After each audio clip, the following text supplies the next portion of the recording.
He had everything: talent, speed, a lethal left foot. At just 17, he was already wearing the iconic red of Manchester United, scoring goals that left the world in awe. He wasn't just another promising youngster. He was special. The next great English striker, a future Ballon d'Or contender, a player who could define a generation. But then, in a single night, everything changed. His name disappeared from team sheets. His face vanished from club promotions. Fans stopped chanting his name. Sponsors cut ties. And the once bright future of Mason Greenwood turned into a dark, uncertain void. What happened? What went so horribly wrong that one of the most gifted players of his generation was erased from football's biggest stage? Was it a case of talent wasted? A tragic mistake? Or was there something more sinister behind his downfall? The media painted him as guilty before a trial had even begun. Social media exploded with outrage. Manchester United was forced to act. But was their decision based on justice? Or was it a desperate move to protect their image? One by one, doors slammed shut, and the young star who once had the football world at his feet was left in the shadows. But here's the shocking part. Despite everything, Mason Greenwood's career is not over. And the truth about what happened behind the scenes might be far more complex than anyone realizes. Was he truly guilty?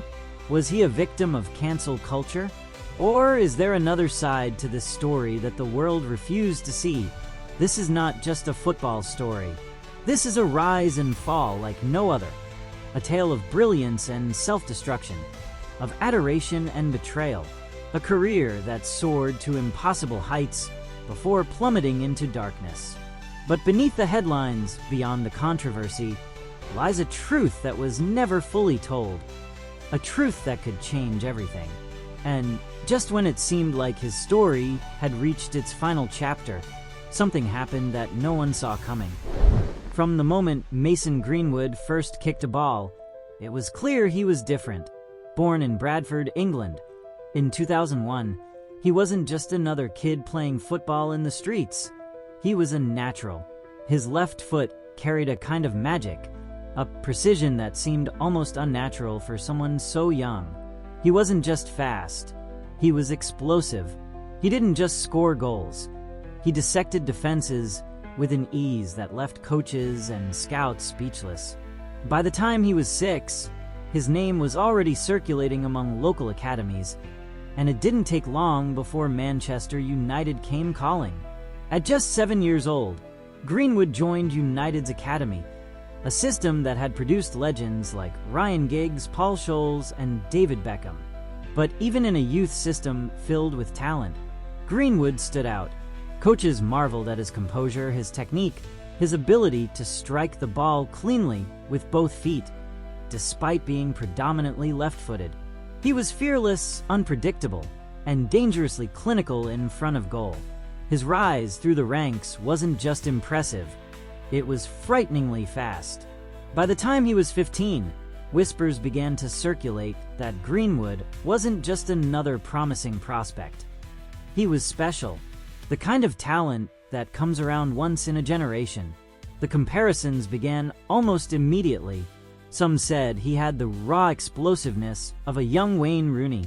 Others saw the deadly finishing instincts of Robin van Persie. And there were even those who dared to whisper his name alongside Cristiano Ronaldo. At just 16, Greenwood was already training with United's first team. That alone was unheard of. Most players his age were still struggling to break into the U18 squad, but Greenwood was different. He made everything look easy. And then in 2018, at just 16 years old, he was invited on Manchester United's preseason tour. He wasn't there to make up the numbers. He wasn't there to watch and learn. He was there because the coaching staff believed, even at his age, he was ready. When he stepped onto the pitch in a United shirt for the first time, it was as if he belonged. He wasn't fazed by the occasion. He wasn't intimidated by playing alongside seasoned professionals. If anything, he played like he had something to prove. And he did. The moment the world truly took notice was in 2019. Just 17 years old, Greenwood made his competitive debut for Manchester United in the UEFA Champions League against Paris Saint-Germain. He wasn't just breaking records, he was shattering them. He became the youngest player ever to represent United in Europe's most prestigious competition. That night, as United pulled off a stunning comeback in Paris, Greenwood's name was etched into history. But for him, it was just the beginning. The goals started flowing. Every time he stepped onto the pitch, he delivered. His finishing was effortless. Left foot, right foot, it didn't matter. He had an instinct for goal that was almost machine-like. The way he moved, the way he created space, the way he made defenders look foolish. It was all happening too fast. The media went into a frenzy. The future of England's attack, they declared. A superstar in the making. Manchester United fans were desperate for a new hero. Since the departure of Cristiano Ronaldo, the club had been searching for that next generational talent, someone who could carry them back to glory. With every game, Greenwood gave them hope. He wasn't just scoring goals. He was doing it with a kind of elegance that made it look like he was playing at a different speed than everyone else. But then, something shifted. The expectations changed. He wasn't just a promising youngster anymore. He was a brand. Football no longer sees young players as just athletes. They are investments, assets. Greenwood wasn't just a rising star. He was a product being packaged and sold. And like any product, the moment the risk outweighs the reward, clubs and sponsors will cut ties. But is that fair? Are players like Greenwood given real support, or are they just disposable commodities? His name was everywhere. The pressure mounted. Every touch, every shot, every mistake was scrutinized. The world had already decided he was destined for greatness. And now he had to live up to it. Sponsors lined up.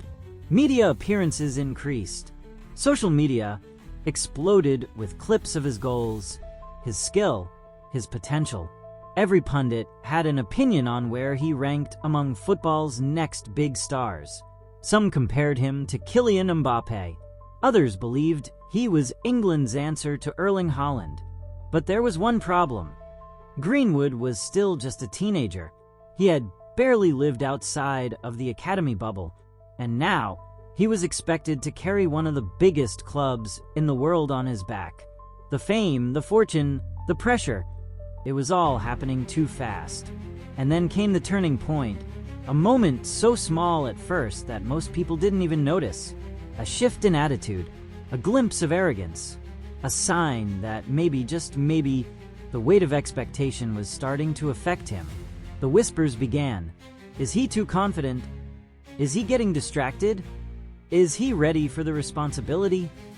But nobody could have predicted what was coming next. Before we move forward, if you're enjoying this deep dive into one of football's most shocking stories, make sure to hit the like button. It helps this video reach more people and keeps us bringing you the biggest stories in football history. Now let's continue. At first, the signs were barely noticeable. They were just whispers in the background. Minor incidents that didn't seem to matter in the grand scheme of things. After all, Mason Greenwood was young, talented, and thriving at Manchester United. What did it matter if he showed up a few minutes late to training? What did it matter if he seemed a little distracted during drills? A prodigy like him, someone who could decide matches with a single moment of brilliance, surely deserved some leeway. And besides, he was still a teenager. He was learning. He was growing. At least, that's what everyone told themselves. But behind the scenes, some at the club were growing concerned. Coaches who had once raved about his focus and work ethic now noticed something different. There was a subtle shift, a sense that Greenwood was starting to believe his own hype. He was no longer just a promising talent. He was a global name, a superstar in the making. And with that status came new distractions, fame, money, and the inevitable entourage of people who suddenly wanted to be part of his world. Teammates noticed it too. At first, it was just a slight change in body language, a hint of arrogance that hadn't been there before. Then it became more obvious, a reluctance to track back during training matches, a visible frustration when coaches tried to correct him. He wasn't the first young star to show signs of ego, and he certainly wouldn't be the last. But at a club like Manchester United, discipline was everything. Then came the first real sign that something was wrong. Greenwood had always been praised for his maturity on the pitch, but off it, cracks were beginning to show. Rumors started spreading about his behavior outside of football. He was spotted at parties, surrounded by people who had no connection to the sport. Stories surfaced about late nights and reckless decisions. Again, these were just murmurs, nothing concrete, nothing major. Young players made mistakes all the time, but those who had been in football long enough recognized a dangerous pattern. They had seen this before. Young stars getting caught up in the glamour of fame, believing they were untouchable, losing sight of what made them great in the first place. And then came the moment that changed everything. September 2020, England's national team had called up Greenwood for the first time, a huge milestone in his career. He had made it. Representing his country was the ultimate honor, a sign that he was now among the elite. But within days, he would go from a rising star to a national scandal. It happened in Iceland. England had just won a Nations League match, and Greenwood, along with his teammate Phil Foden, decided to celebrate. But instead of keeping things quiet, instead of understanding the weight of responsibility on their shoulders, they made a mistake. One that was about to explode across every major news outlet in the world. Against strict COVID-19 protocols, Greenwood and Foden invited 2 local women into the team hotel. A seemingly small decision, a reckless but common lapse in judgment for young men their age. But this wasn't just any night out. This was during a global pandemic. The rules were clear, the expectations even clearer. No outside visitors, no unnecessary risk. For the England staff, it was an unforgivable breach of trust. Within hours, the news had leaked. Footage surfaced. Messages were exposed. The reaction was swift and brutal. Greenwood and Foden were immediately sent home, kicked out of the England camp in disgrace. The FA released a statement condemning their actions. Gareth Southgate, England's manager, expressed his disappointment. The media pounced, framing it as the first major controversy of Greenwood's career. And suddenly, the conversation around him shifted. No longer was he just the future of English football.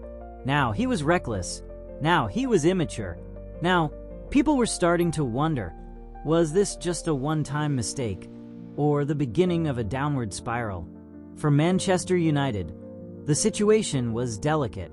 They couldn't ignore what had happened, but they also couldn't afford to let one mistake derail a generational talent.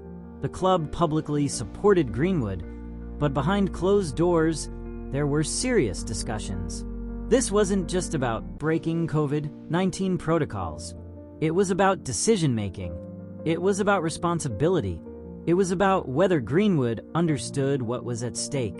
Foden, who had also been involved, managed to escape much of the long-term scrutiny, perhaps because he had already established himself more at Manchester City, perhaps because the public perception of him was different. But here's the uncomfortable question. Was Greenwood treated more harshly than Foden because of his club, his personality, or something else entirely?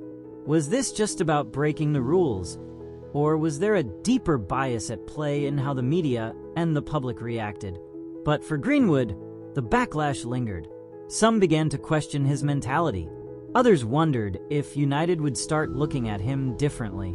And as the months passed, the whispers grew louder. Greenwood returned to playing football, but something had changed. His performances were still electric. his talent undeniable.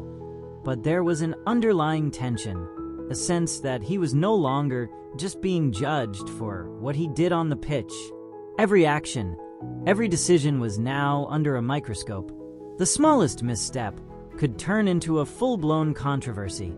And while some players thrive under that level of scrutiny, for others, it becomes a weight too heavy to carry.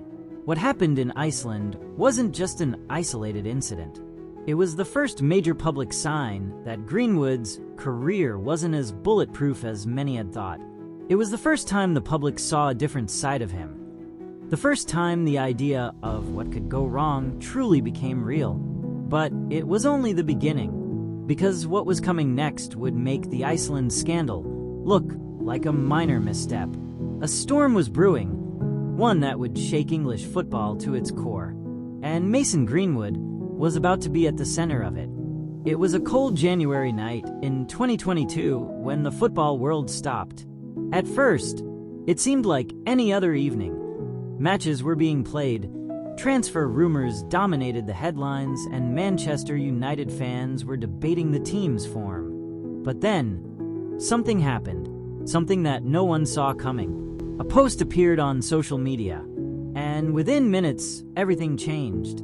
Harriet Robson, Mason Greenwood's girlfriend at the time, had just uploaded a series of images. But these weren't ordinary pictures. They showed bruises, deep marks on her body, painful reminders of something far worse. And then, the real bombshell dropped, a leaked audio recording. It wasn't just shocking, it was disturbing.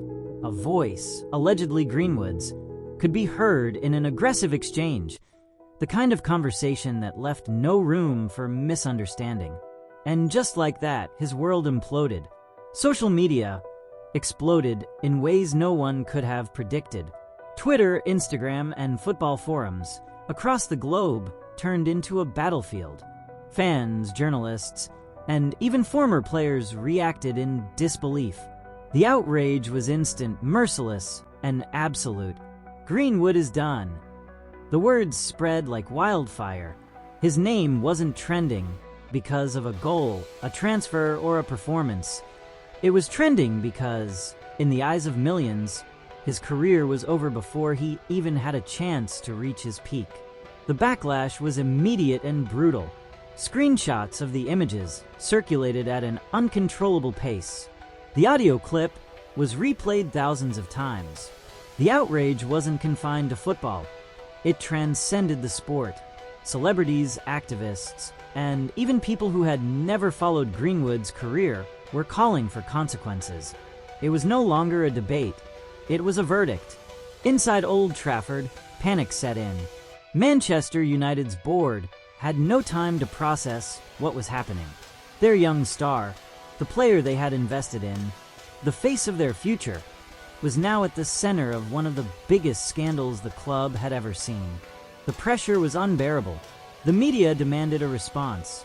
Sponsors were already making calls. The club had only one option. By the next morning, United issued a statement.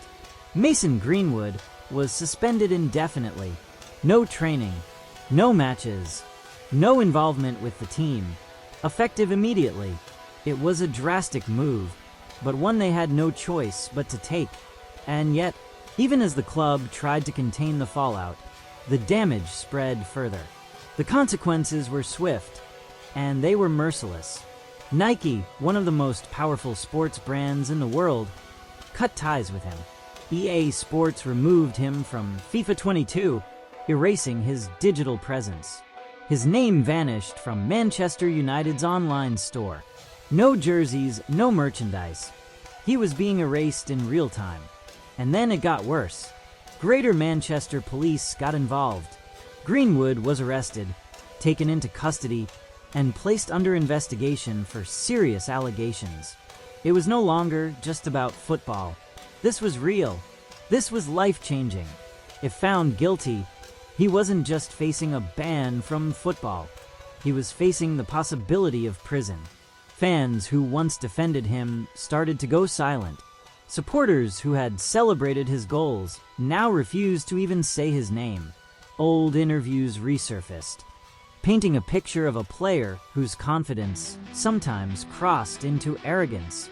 Now, everything about him was being reevaluated. Every past action, every quote, every story suddenly seemed to hint at a darker side. But still, amidst the chaos, a small fraction of the footballing world hesitated. They pointed out inconsistencies, raised questions about due process, reminded everyone that no formal trial had even started. But here's the uncomfortable reality. Does football truly believe in innocent until proven guilty? Or have we entered an era where public outrage decides a player's fate before the courts ever do? If it had been another star, a player even bigger than Greenwood, would the reaction have been the same? They argued that football had seen players return from worse, that Greenwood was still young, that maybe, just maybe, this wasn't the end. But their voices were drowned out. Football had already made up its mind. And yet, there was one question that no one could answer. This wasn't just about the immediate consequences. This wasn't just about a suspension or lost endorsements. The real question, the one that kept the world watching, was far more complicated. Would Mason Greenwood ever play professional football again? Because while some doors had already slammed shut, history had shown that in football, redemption is always a possibility. Clubs have taken back players with checkered pasts. Fans have forgiven stars for behavior that should have ended their careers. But this case, this was different. This wasn't just a controversy. This was a scandal unlike anything seen in modern football. And the truth was, Greenwood's fate was no longer in his hands. It wasn't up to him, his agent, or even his club. His future would depend on something far bigger than football, something that had already taken on a life of its own. What happened next would send shockwaves through the sport once again, and prove that this story was far from over. The walls were closing in. The bright lights of Old Trafford, the roaring fans, the dreams of glory, everything that defined Mason Greenwood's world, had been stripped away in an instant. Instead of preparing for a crucial Manchester United fixture, instead of stepping onto the pitch as one of England's brightest prospects, he was now seated inside an interrogation room, surrounded by police officers, his career and his freedom hanging by a thread. The gravity of the situation was sinking in. Just days ago, he was a footballer adored by millions. Now he was a criminal suspect, his every move dissected by the public, his future slipping through his fingers with every passing second. His arrest had sent shockwaves through the footballing world. The charges were severe: attempted rape, controlling and coercive behavior, assault.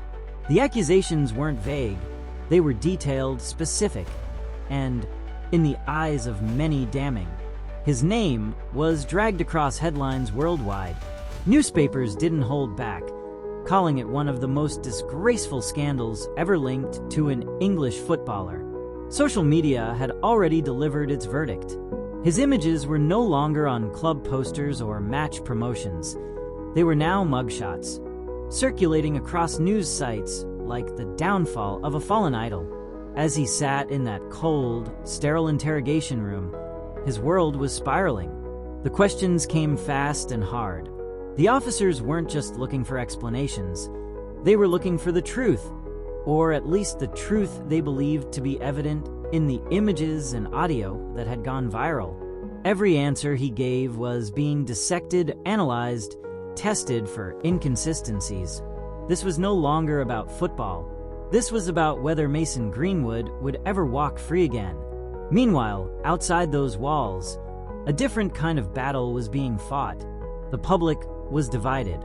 Some believed in due process, arguing that Greenwood, like anyone else, deserved a fair trial before judgment. But their voices were drowned out by the overwhelming outrage. Protests erupted outside Old Trafford, banners demanding that Manchester United cut all ties with him.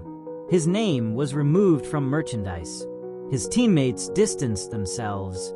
Sponsors wanted nothing to do with him. Nike, which had once proudly showcased him as one of their future icons, publicly severed their relationship.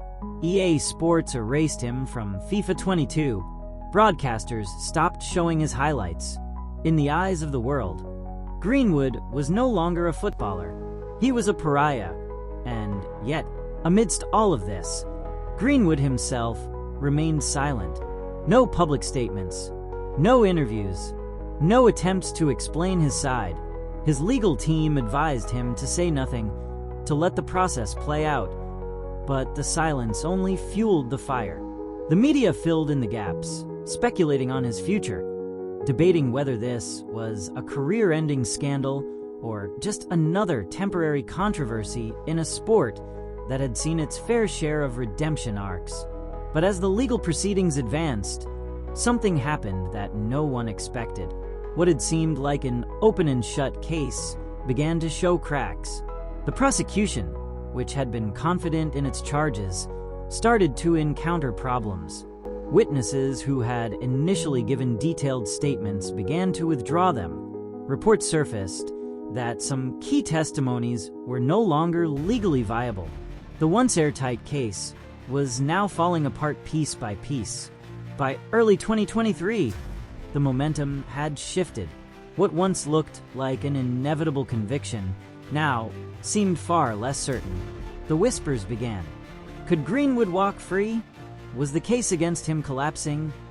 What happens if the charges are dropped? These weren't just discussions in legal circles. These were the new debates dominating football forums, television panels, and social media. And then, in February 2023, the stunning announcement came. All charges against Mason Greenwood were officially dropped. For some, this was a moment of vindication, proof that the case had been flawed from the beginning. For others, it was a disaster, a sign that power and influence had won yet again. The debate reignited with even more intensity. Was Greenwood an innocent man, falsely accused and unfairly destroyed by public opinion? Or was this just another case of a high-profile athlete escaping justice due to technicalities? One thing was clear: Greenwood was no longer legally a criminal. He was, in the eyes of the law, free. But being free was not the same as being forgiven. His career, his reputation, his image, those were battles that the courtroom couldn't fix. The damage had already been done. The football world had already moved on. Clubs had adjusted their plans. Managers had built their squads without him. And young talents had risen to take his place.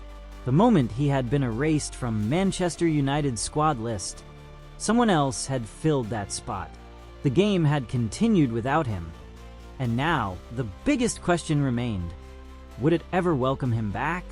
Because while the legal system had cleared him, football was different. This wasn't just about innocence or guilt. It was about optics, about public perception, about whether a club was willing to risk its reputation to give him a second chance. Greenwood had been one of Manchester United's brightest young stars.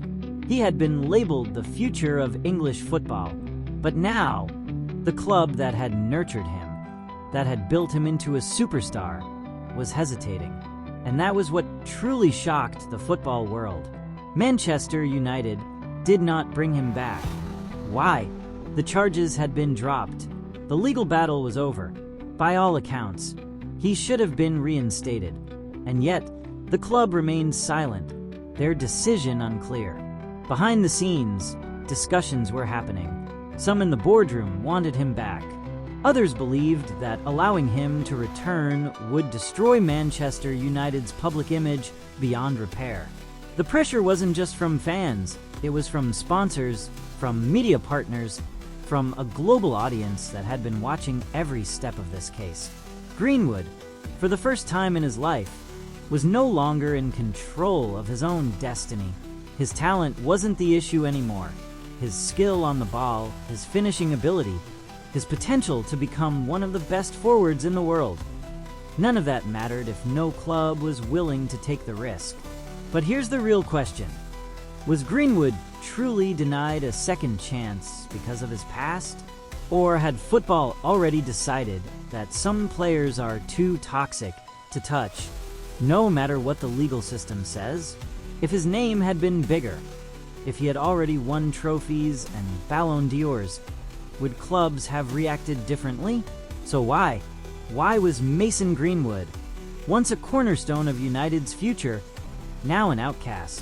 What happened behind the scenes would soon be revealed, and when it did, it would prove that this story was far from over. Before we continue, make sure to subscribe to the channel. We bring you the most shocking untold stories in football history.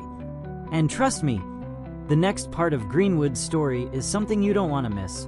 The courtroom had spoken. The charges were dropped. Legally, Mason Greenwood was a free man, but in the court of public opinion, the trial was far from over. In fact, it was just beginning. The debate that had been brewing for over a year now erupted into something bigger, something far more intense than anyone had expected. It wasn't just about football anymore. It was about morality, justice, and the blurred lines between innocence and redemption. Social media became a battlefield. One side saw Greenwood as a victim of a broken system, a player whose career had been unfairly stolen by an era of instant judgment and trial by public opinion. No conviction, no guilt.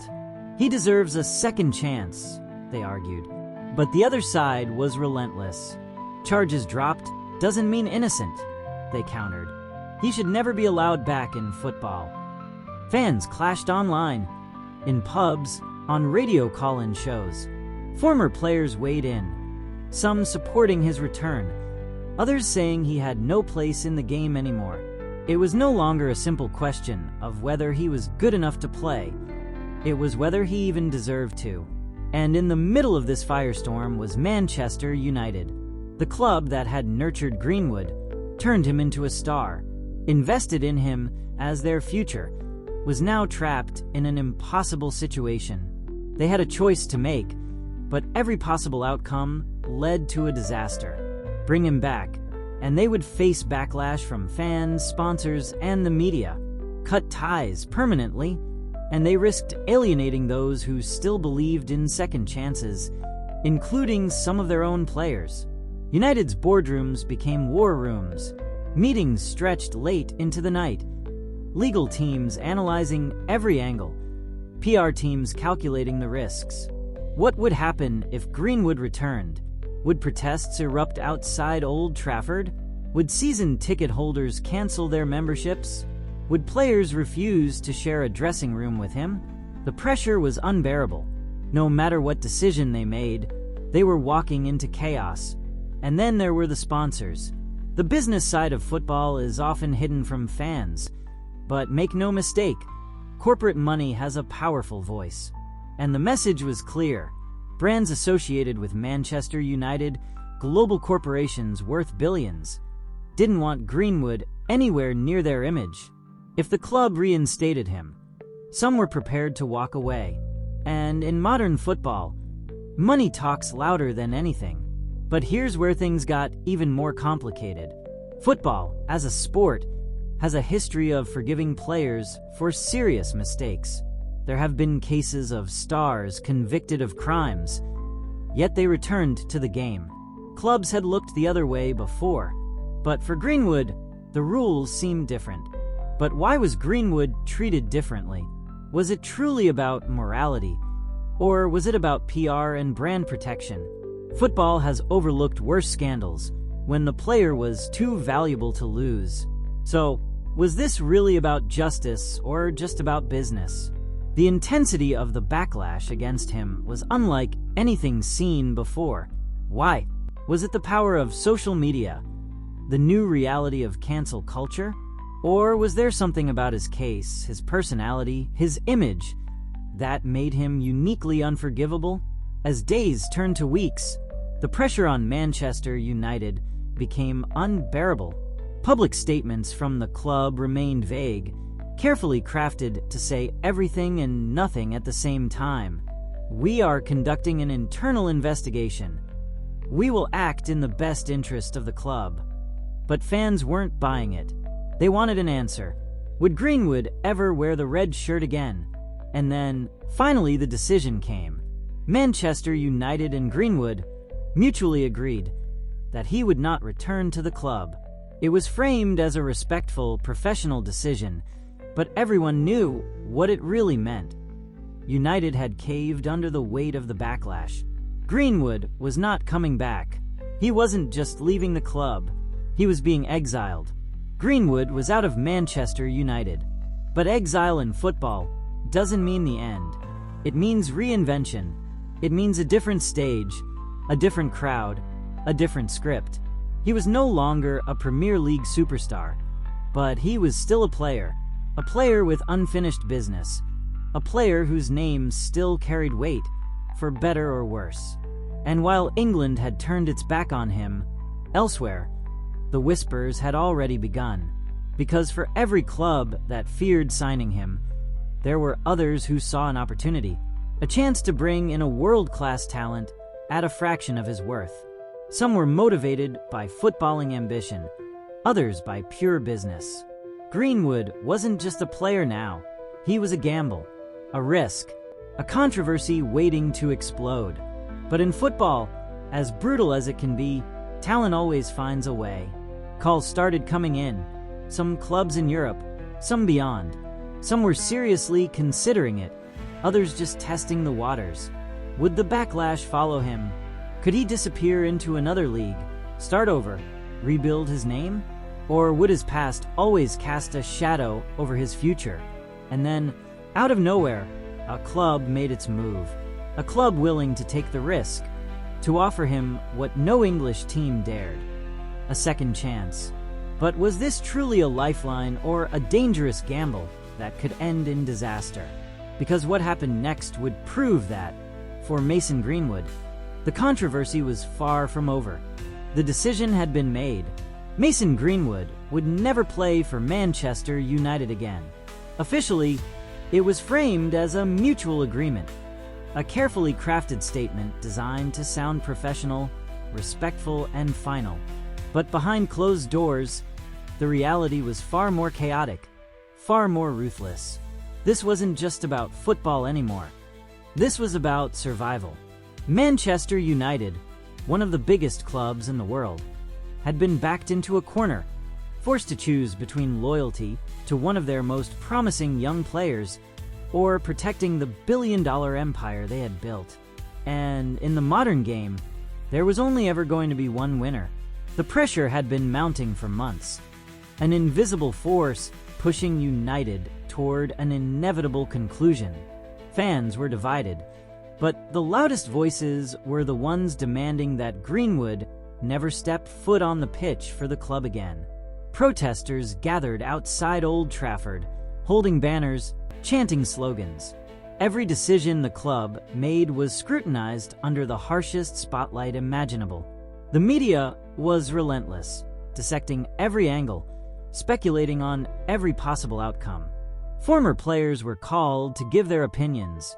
Sponsors sent warnings behind closed doors. This wasn't just about whether Greenwood was innocent or guilty in the eyes of the law. This was about the court of public opinion, a court that never forgets and rarely forgives. Inside the club, tensions ran high. Meetings stretched late into the night, arguments flared, and no one could agree on what the right decision was. Some within the club believed that Greenwood deserved a second chance. They pointed to football's long history of redemption arcs, to other players who had been accused of serious crimes and still managed to return. Others saw it differently. They believed that keeping Greenwood would bring a storm that United couldn't afford. But the real turning point came when the sponsors made their stance clear. Nike had already dropped him. EA Sports had erased him. More brands were threatening to follow. The financial impact of bringing Greenwood back wasn't just a risk, it was a guaranteed disaster. The business side of football, the side fans rarely see, had spoken. If Greenwood stayed, Manchester United would bleed money, their reputation would be dragged through the mud, and their global brand, carefully built over decades, would suffer irreparable damage. Football is not about loyalty. It's not about justice. It's about protecting the business. If a player becomes too costly, too controversial, he's disposable, no matter how talented he is. And so, the decision was made. The club couldn't keep him, but they couldn't simply abandon him either. Greenwood was still an asset, still a player under contract, still someone who, in the right conditions, could command a transfer fee. And so, the wording of the announcement became just as important as the decision itself. He wasn't being fired. He wasn't being banned. He wasn't even being directly blamed. It was, instead, a mutual agreement. A phrase carefully chosen to keep the doors slightly open, just in case the winds of public opinion ever shifted. The reaction was immediate. The club's decision was met with both praise and outrage. Some fans saw it as a victory, proof that no player was bigger than the club. Others felt betrayed, convinced that Greenwood had been abandoned by the institution that had promised to support him. Social media exploded with debates, some claiming he had been cancelled unfairly, others insisting that justice had been served. But there was one thing everyone agreed on. His time at Manchester United was over. And so, Greenwood found himself in footballing exile. His boyhood dream, the club he had grown up in, the stadium where he had once been seen as the future, it was all gone. But exile in football is rarely permanent, because talent like Greenwood's doesn't just disappear. It finds a way back, and while England had turned its back on him, elsewhere, a different conversation was taking place, because in the shadows of European football, in boardrooms far from Manchester, whispers had already begun. Clubs were watching, calculating, waiting. They had seen what happened. They had analyzed every angle, and now they were asking themselves the same question. Was this a risk worth taking? Then, suddenly, a club made its move. But Greenwood's road to redemption was only just beginning, because what happened next would prove that, for him, controversy was far from over. The next chapter of Mason Greenwood's career began in an unexpected place. After months of speculation, uncertainty, and doors slamming shut, the announcement finally came. Mason Greenwood had signed for Getafe, a club far removed from the bright lights of Manchester United, from the relentless pressure of the Premier League, from the expectations that had once followed him like a shadow. For years, he had been groomed to be the face of English football, destined for Champions League nights and international glory. But now, under the Spanish sun, he was forced to start over. This wasn't a move made out of ambition. This was survival. This was about one thing: getting back on the pitch. For Getafe, it was a gamble unlike any they had taken before. The club had never been at the center of a media firestorm, had never had their name trending worldwide for anything other than football. And yet, here they were, presenting Mason Greenwood as their newest signing. The backlash was immediate. Critics accused the club of prioritizing talent over ethics, of turning a blind eye to controversy for the sake of potential goals. Some Spanish media outlets questioned whether a club of Getafe's stature could handle the pressure of signing such a polarizing figure. They weren't a club accustomed to controversy, and yet, with one single signing, they had become the most talked about team in Spain. But for the club itself, the move was simple. They weren't signing Greenwood because of his past. They were signing him because of his talent. Because, under different circumstances, a player like him would have been untouchable for a club like Getafe. This wasn't a footballer past his prime looking for one last contract. This was a world-class talent, still in his early 20s, still possessing everything that once made him England's brightest prospect. And for Getafe, this wasn't just about signing a player. This was about betting on redemption. When Greenwood arrived in Spain, the reception was mixed. There were fans eager to see a player of his caliber in La Liga, excited by the idea that a once world-class prospect would be wearing their shirt. Others were less enthusiastic, skeptical of his past, wary of the attention he would bring. Even within the squad, there were mixed feelings. Some players welcomed him as a teammate who could elevate the squad to a new level. Others feared the baggage he carried with him. But there was one undeniable truth. Mason Greenwood was back. His first match was unlike anything he had experienced before. The stadium was electric, but not in the way he was used to. The eyes weren't on him because of his skill. They were on him because of his past. The cameras followed his every move, dissecting every touch, every mistake, every moment of hesitation. Some fans cheered, desperate to see him succeed. Others booed, refusing to forget. The pressure was suffocating. And yet, the moment the whistle blew, something changed. For 90 minutes, the noise faded. He wasn't a headline anymore. He was a footballer again. And he didn't disappoint. His first matches showed glimpses of the talent that had once made him one of the most feared young forwards in the world. His movement was sharp. His finishing was clinical. He played like someone who had been waiting for this moment, like someone who had been held back for too long. In his first few appearances, he registered goals, assists, and flashes of brilliance that reminded everyone why Manchester United had once placed so much faith in him. But one question still lingered. Was this just a temporary resurgence? Or was Mason Greenwood truly on the path to redemption? Getafe, a club known for its disciplined, defensive style, gave Greenwood the opportunity to be their difference maker. He was their wild card, their X-factor, the player who could change a game in an instant. His stats began to climb. He was among the top performers in expected goals. His dribbling numbers were strong, and his link-up play showed signs of growth. He had adapted quickly to Spanish football, and the technical style of La Liga seemed to suit him. But it wasn't just about the numbers. It was about whether he could silence the doubts, not just for a game or two, but for an entire season. And while his performances on the pitch told one story, the world around him told another. Every away game brought hostility. Some opposition fans refused to forget. But in football, does talent erase the past? Clubs preach values, but when a player can win games, morality suddenly becomes flexible. If Greenwood keeps scoring, will football do what it always does? Move on and look the other way? Chants echoed from the stands, some brutal, others relentless reminders of the past he was trying to move on from. It didn't matter what he did with the ball at his feet. For some, he would always be defined by what had happened off the pitch. And that was a reality he could never escape. Yet, with every match, with every goal, with every moment of brilliance, another question grew louder. Was Mason Greenwood too talented to stay at Getafe? Because while the club had given him a second chance, while they had been the ones to open their doors when others refused, the football world knew one truth.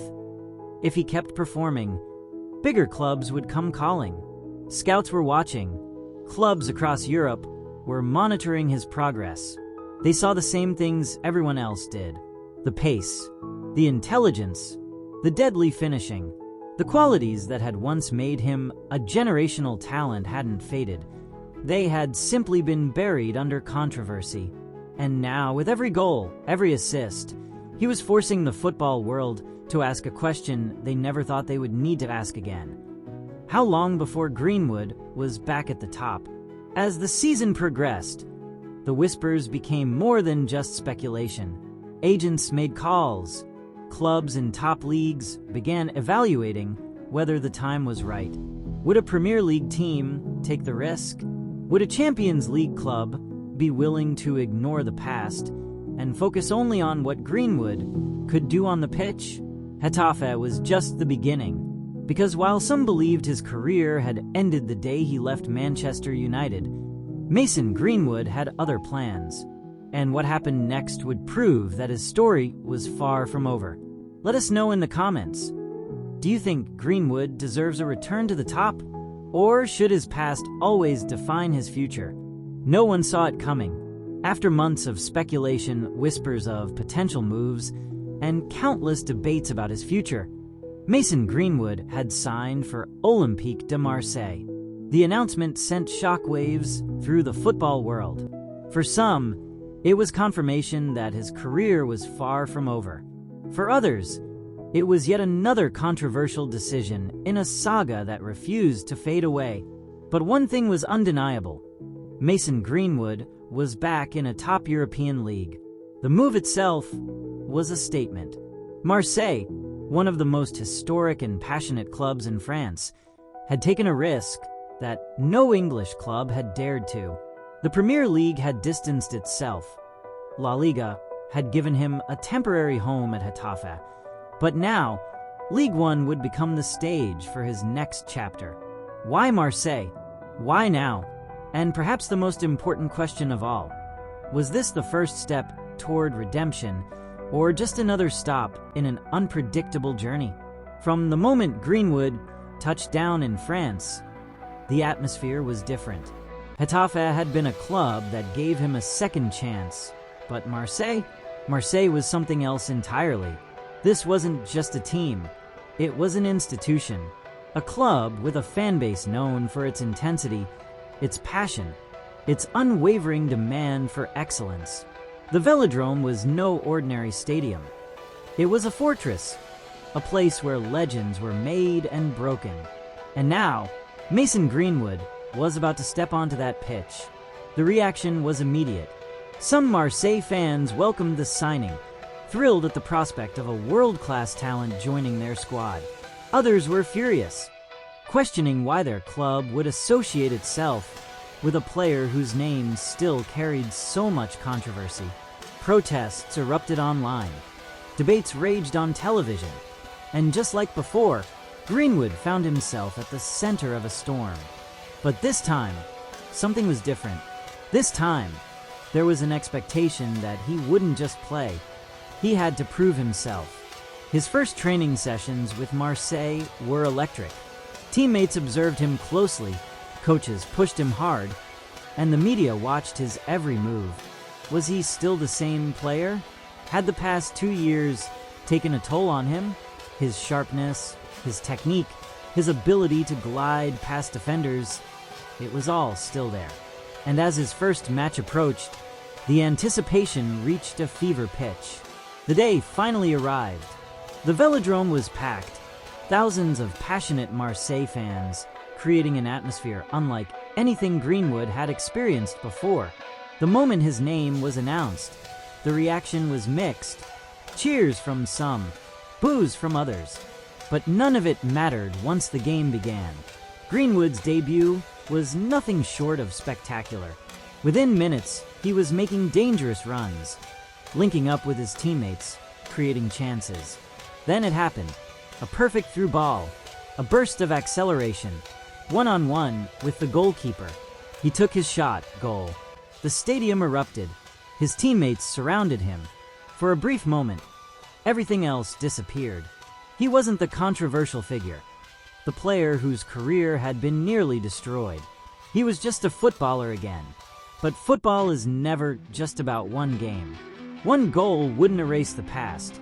One performance wouldn't answer the questions that still lingered. Was Marseille just another temporary home? Or was this the club that would truly rebuild his career? As the season progressed, Greenwood became a key player for Marseille. His numbers were impressive. His finishing, his dribbling, his vision, they were all at an elite level. He wasn't just surviving in Ligue 1, he was thriving. And the better he played, the more the conversation shifted. Clubs across Europe were watching. Scouts were taking notes.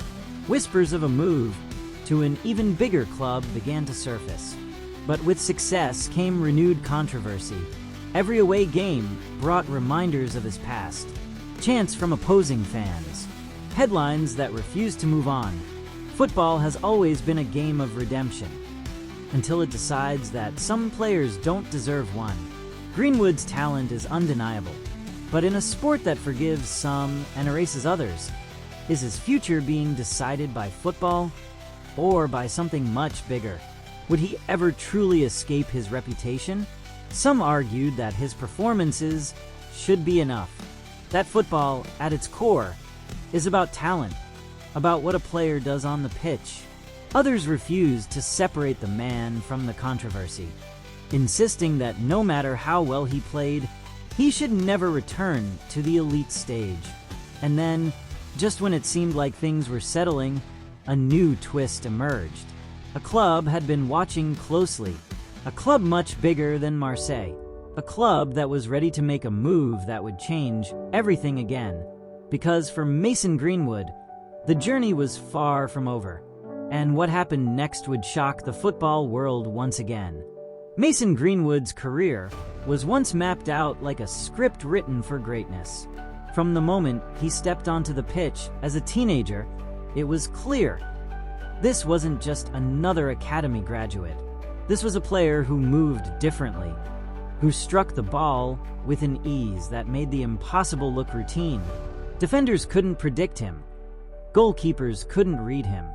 He could shoot with both feet, glide past markers like they weren't even there, and finish with a precision that made even seasoned strikers envious. The comparisons came immediately. Robin van Persie's technique, Wayne Rooney's fearlessness, Cristiano Ronaldo's killer instinct. He was the player Manchester United fans had been waiting for. The forward England believed would lead them to glory. The kind of generational talent who, in a different timeline, might have been mentioned in the same breath as Kylian Mbappe, Erling Haaland, and Vinicius Jr. as one of the very best in the world. But football has never been just about talent. It's about timing, discipline, decision-making, the ability to handle the weight of expectation. And sometimes, it's about the uncontrollable chaos that life throws in the way. What if Greenwood had never been involved in the scandal that changed everything? What if he had simply continued his trajectory as the future of Manchester United, untouched by controversy, free to become the player he was always meant to be? In an alternate reality, he could have been United's franchise player, the face of the club for the next decade. By now, he could have been a multiple-time Premier League winner, leading the attack at Old Trafford, carrying the team back to European dominance. He could have been the undisputed starter for England, forming a devastating partnership with Harry Kane before eventually taking over as the nation's primary goal threat. Golden Boots, Champions League nights, World Cup dreams. These weren't fantasies. They were all within his reach. And then suddenly they weren't. Football has seen this before. Talents that seemed unstoppable, only to be derailed by off-the-pitch controversies, personal struggles, or moments of madness. Some names are legendary for all the wrong reasons. Adriano, the Brazilian powerhouse, was once expected to dominate the game for years, his left foot striking fear into defenders. But after personal tragedies and battles with discipline, his career faded into what could have been status. Ravel Morrison, the gifted midfielder Sir Alex Ferguson described as more talented than anyone in United's academy, never fulfilled his potential due to issues outside of football. Mario Balotelli, a striker with undeniable ability, became known more for his unpredictability than his moments of brilliance. But Greenwood, he was supposed to be different. His game wasn't built just on athleticism. It was built on intelligence, instinct, and precision. He didn't rely on physical dominance alone. He had the mindset of a natural-born goal-scorer, the type of player who doesn't hesitate, who sees the smallest opening and takes it without second-guessing. The kind of mentality that separates good players from world-class ones. But what happens when that mindset is tested beyond the pitch? What happens when a player isn't just fighting against defenders, but against the weight of public perception? The impact of a crisis like the one Greenwood faced goes beyond football. It rewires a player's entire approach to the game, to life. When a footballer is cast out of a club like Manchester United, when their name is dragged through global headlines, when every aspect of their personal life is scrutinized, analyzed, and judged, it changes them. Physically, Greenwood remained the same player, but mentally, that's where the real battle began. How does a footballer rebuild his confidence after being branded the villain of the sport? How does he step onto the pitch knowing that, no matter what he does, some will never forgive him?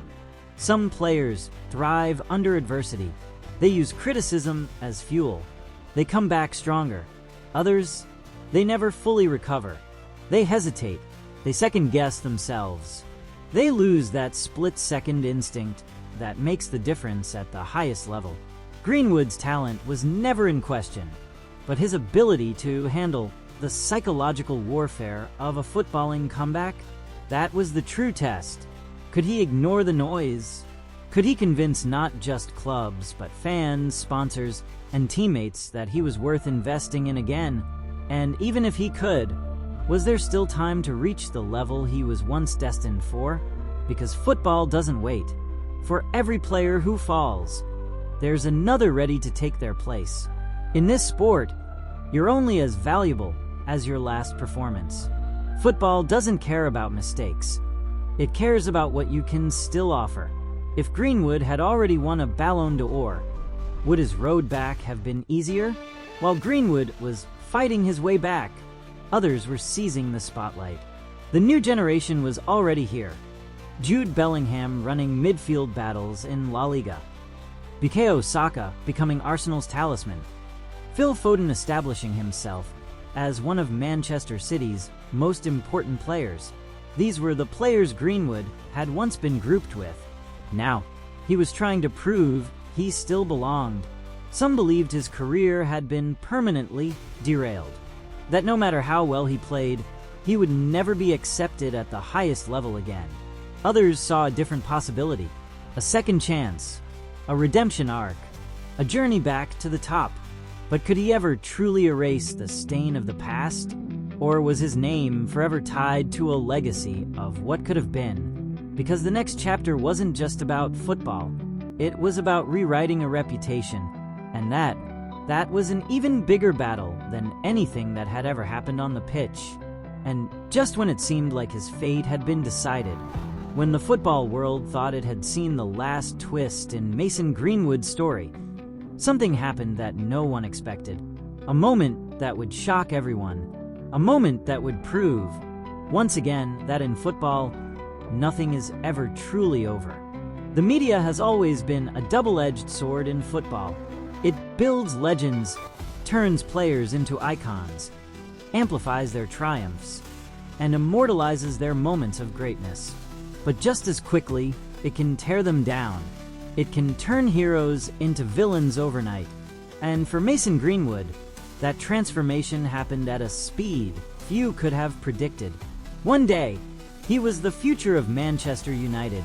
The next, his name was being erased from the club's history. But how much of that downfall was about justice? And how much of it was a carefully orchestrated public execution by a media machine that thrives on controversy? From the moment the allegations against Greenwood surfaced, the coverage was relentless. Headlines weren't cautious. They weren't waiting for investigations to conclude. They weren't presenting facts. They were selling a story. The sensationalism was immediate. Mason Greenwood's career is over. United's fallen star, from prodigy to disgrace. The narrative had already been written before a trial had even begun. Social media followed, taking its cues from the articles that flooded the internet. In the modern world, where perception is reality, Greenwood was guilty before he ever had the chance to defend himself. Footballers have been involved in controversies before. Some have been charged, some convicted, some have served sentences, and still returned to play. But with Greenwood, the response was different. Why? Was it because of the nature of the allegations? Was it because of the images and audio that had been leaked, giving the world something tangible to react to? Or was it because of the era we live in? An era where the media no longer just reports the news. but drives the narrative, fuels the outrage, and decides the outcome before the justice system does? Cancel culture had come for football before, but never like this. In the past, clubs, sponsors, and organizations could afford to wait, to let due process take its course. But now, public pressure dictated decisions before courts ever could. Manchester United wasn't just reacting to a legal issue, they were reacting to a media war. Every article, every talk show debate, every viral post added more weight to the situation, until the club had no choice. Keeping Greenwood wasn't just about football anymore. It was about brand protection. It was about avoiding being the club that stood by a player the world had already condemned. And so, step by step, Greenwood was erased. Nike cut ties with him. EA Sports removed him from FIFA. Manchester United stopped selling shirts with his name on them. The media framed it as justice. But was it really? Or was it a case of football's biggest institutions bowing to the power of public outrage? Because when the legal case collapsed, when the charges were dropped, when the courts decided there was no longer a case to pursue, where was the media then? The same journalists who had declared his career finished weren't as loud when the accusations were withdrawn. The articles weren't rewritten. The damage wasn't undone. His name remained tainted, his reputation permanently scarred. This wasn't just about Greenwood anymore. This was about the unforgiving nature of modern football media. Football has never been about fairness. Some players are protected, others are sacrificed. The media decides who gets a redemption arc and who gets erased. But was Greenwood's downfall about justice, or just about giving the public someone to crucify? The game had changed. Players were no longer judged by what happened on the pitch alone. Now, their personal lives, their mistakes, even their alleged actions, became part of their footballing legacy. It wasn't just about goals, assists, trophies. It was about how they fit into the ever-changing moral landscape of the sport. So, was Greenwood a victim of a system that destroys before it investigates? Or was he someone who had thrown away his own career and had no one to blame but himself? The truth was, it didn't even matter anymore. The media had already done its job. The headlines had been written. The world had made up its mind. And as Greenwood tried to rebuild his career, to move forward, to play again, the one thing he couldn't escape wasn't his talent, his past, or even the fans. It was the story that the media had created for him. Because for Mason Greenwood, the greatest opponent he would ever face wasn't on the pitch. It was the one he could never outrun, the narrative that had already decided who he was. While you're enjoying these controversial football moments, please leave a like. It helps bring more stories like this to light. And trust me, what happens next in Greenwood's career will shock you. Redemption in football is a rare and fragile thing. Some players have fallen and never recovered, their names forever associated with failure, scandal, or wasted potential. Their talent, once undeniable, becomes a mere footnote in their story, overshadowed by the weight of their mistakes. Others, against all odds, have clawed their way back from the depths of disgrace, forcing the football world to remember them not for their lowest moments, but for the brilliance they once promised. Their return is never easy. It is never immediate. It is a battle, a test of character, resilience, and an unshakable belief that the past does not define the future. The question now is simple. Can Mason Greenwood be one of them? There is a blueprint for comebacks in football, but it is not one that guarantees success. It is a path filled with scrutiny, rejection, and endless reminders of past mistakes. It is a road where every misstep is amplified, where second chances are rare, and where acceptance is never immediate. Some have walked it and found their way back to the top, rewriting their stories and proving that talent, when combined with perseverance, can overcome even the darkest of chapters. Others have been swallowed by it, unable to escape the weight of their own history, forced into obscurity, their potential never fully realized. Which side of the story will Greenwood land on? Football has seen redemption arcs before. Zlatan Ibrahimovic, once considered a failure after a disappointing spell at Barcelona, was cast aside as a player who couldn't handle the biggest stages. But he rebuilt himself, returned stronger, and became a legend, proving his doubters wrong at every turn. Luis Suarez became football's ultimate villain after multiple biting incidents, banned from the sport and vilified by the media. Yet his hunger for success, both literal and figurative, pushed him to rise again, winning league titles and Champions League glory with Barcelona and Atletico Madrid. Karim Benzema, once exiled from the French national team due to scandal, seemed destined to never reach his full potential. And then years later, when many had written him off, he lifted the Ballon d'Or, proving that time has a way of rewriting narratives. But there is a crucial difference between these players and Mason Greenwood. They were never fully cast out. They always had a club that believed in them, a foundation from which to rebuild. Greenwood, he was erased. Manchester United didn't just bench him. They removed him. They distanced themselves. They rewrote history, acting as if he had never been the player they had once built their future around. His name disappeared from club promotions, from FIFA video games, from the list of England's golden prospects. Other clubs hesitated, not wanting to be the first to take the risk. Sponsors vanished, unwilling to attach their names to his. He wasn't just a player recovering from a scandal. He was a player the football world had tried to forget. And yet he is still here, still playing, still scoring, still showing flashes of the talent that once made him one of the most feared young forwards in England. His left foot still possesses that devastating accuracy. His movement still confuses defenders. His instinct in front of goal remains as sharp as ever. But talent alone is no longer enough. The football world is watching, analyzing, waiting. Some clubs see him as damaged goods, a risk not worth taking. Others see an opportunity, a player who, under the right circumstances, could still become elite. The reality is, Greenwood's redemption doesn't just depend on his performances. It depends on perception. It depends on whether clubs, fans, and sponsors can accept his return at the highest level. It depends on whether the controversy surrounding his name ever fades enough for a top club to take the gamble. Because at the elite level, it is never just about football. It's about image, branding, and the risk of backlash. For a club to sign Greenwood, they would have to face a storm. Every match would be a headline. Every goal would be analyzed through the lens of his past. Every decision to play him would be met with scrutiny.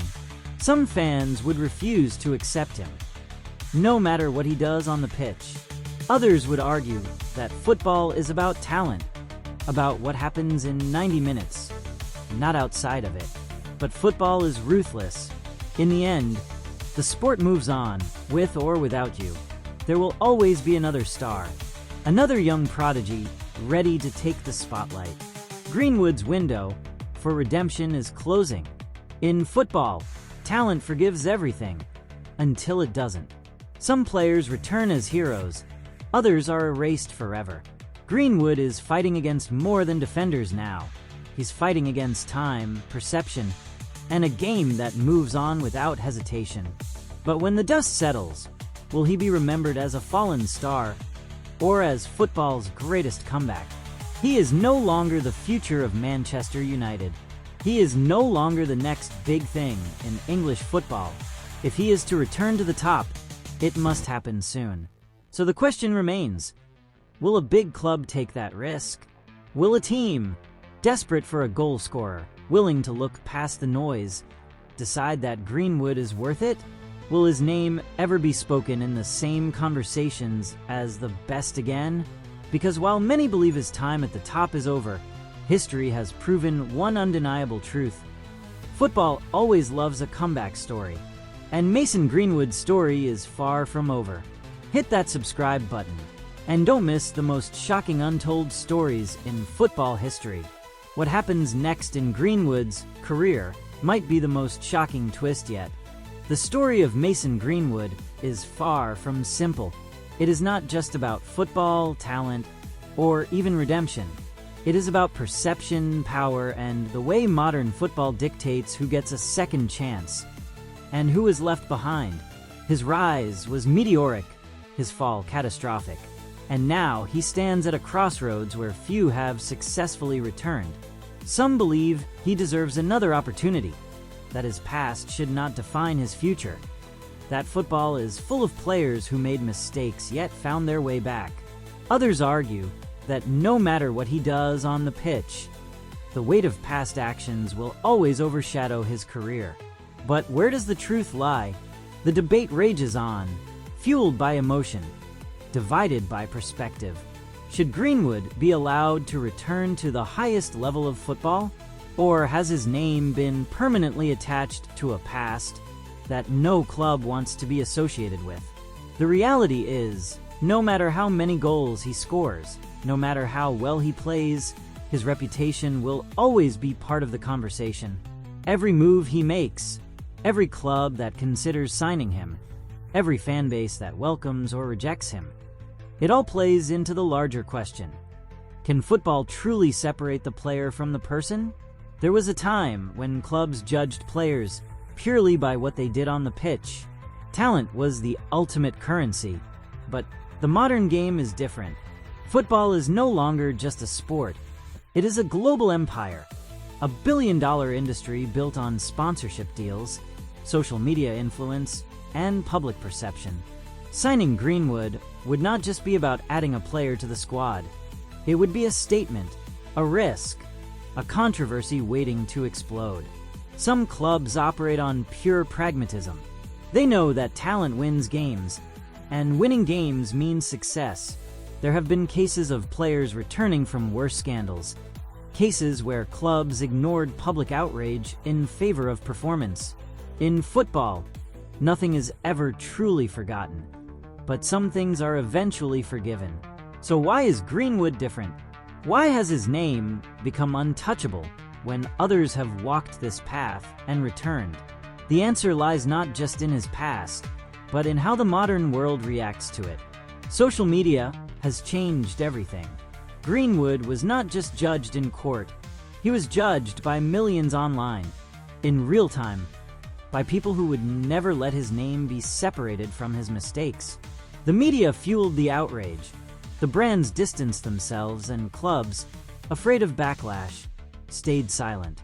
And yet, here he is, still playing, still scoring, still proving that, on the pitch, nothing has changed. His left foot is still as lethal as ever, his instinct still sharp, his ability still undeniable. So what happens now? Some clubs see him as damaged goods, a risk not worth taking. Others see an opportunity, a player who, under the right circumstances, could still become elite. But Greenwood's redemption does not just depend on his performances. It depends on perception. It depends on whether clubs, fans, and sponsors can accept his return at the highest level.